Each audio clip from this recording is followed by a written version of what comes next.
Assalamualaikum warahmatullahi wabarakatuh. Kembali lagi bersama saya Yusuf Samil Alim. Bagaimana kabarnya teman-teman semuanya? Semoga dalam sehat walafiat. Baik, kali ini kita akan berbincang-bincang atau sharing ringan mengenai meraih mimpi. Semua orang pasti mempunyai mimpi dan berbeda pula cara meraihnya. Mimpi ibarat berjuang. Lalu di dalam berjuang itu banyak duri atau halang rintang yang akan kita lalui di dalamnya. Maka dari itu kita harus kuatkan tekad kita masing-masing terhadap apa yang kita impikan, mimpi-mimpi yang telah kita bayangkan. Nah, lalu 7 tips meraih mimpi.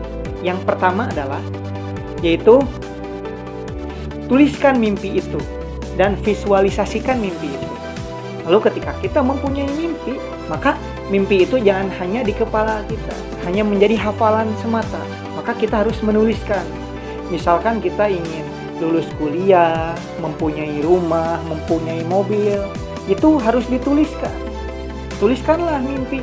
Mimpi itu harus dituliskan. Maka setelah dituliskan lalu visualisasikan mimpi itu. Ketika kita punya rumah, akan rumahnya tuh mau di mana. Ketika kita ingin punya mobil, maka kita mau mobil seperti apa, maka visualisasikanlah yang itu.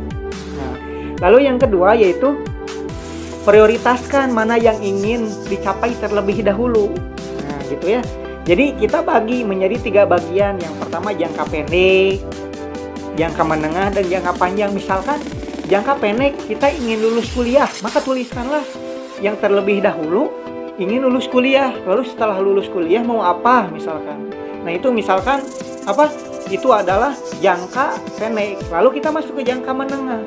Jangka menengah misalkan kita ingin mempunyai rumah, mempunyai mobil. Lalu jangka panjang misalkan kita ingin mempunyai perusahaan dan lain-lain gitu. Lalu yang ketiga itu percaya diri. Kita harus percaya diri dengan apa yang mimpi yang telah kita tuliskan itu. Kita baca tiap hari apa yang menjadi mimpi kita. Kalau bisa tempel itu di dinding. Jadi setiap kita melihat maka kita akan mendoakan mimpi itu. Ketika kita membaca, kita berdoa kepada Allah Subhanahu wa taala untuk Untuk dikabulkannya mimpi itu. Dan kita harus percaya diri. Terkadang kita jadi kurang percaya diri dengan omongan orang, dengan apa yang ada dalam diri kita. Kita merasa kita tidak mampu. Maka hilangkan hal-hal yang seperti itu, tekadkan di dalam diri bahwa kita itu mampu.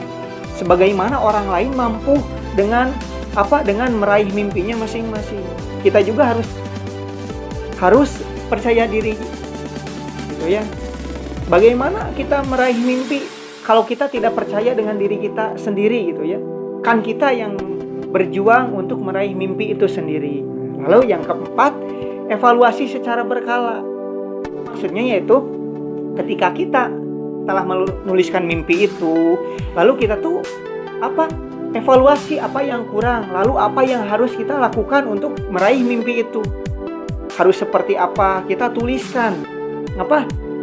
Tahun berapa misalkan kita ingin meraih mimpi itu, maka kita harus menuliskan itu. Lalu setelah itu kita harus mengevaluasi mimpi itu sendiri. Dengan seperti apa kita akan lebih cepat meraih mimpi itu, atau ada hambatan apa yang sehingga tidak kita sampai kepada impian itu. Yang kelima yaitu abaikan pikiran dan perkataan negatif. Pikiran negatif dari diri kita sendiri, yang dimana kita berpikir kita tidak mampu, kita tidak akan mencapai ke sana gitu. Terus dari perkataan orang lain kan, ketika kita misalkan mempunyai mimpi yang besar, misalkan mempunyai mimpi menjadi seorang presiden, lalu teman kita hanya tertawakan, dia gila gitu ya, punya mimpi menjadi presiden gitu ya. Pasti ada orang yang seperti itu. Maka kita harus menghiraukan itu semua. agar menjadi kekuatan dalam diri kita, atau kita jadikan itu motivasi untuk diri kita sendiri bahwa kita bisa membuktikan bahwa yang mereka pikirkan itu tidak benar gitu. Lalu yang keenam yaitu fokus. Kita harus fokus terhadap apa yang menjadi mimpi kita. Hiraukan semuanya yang menjadi itu menjadikan kita untuk melangkah itu menjadi lemah gitu.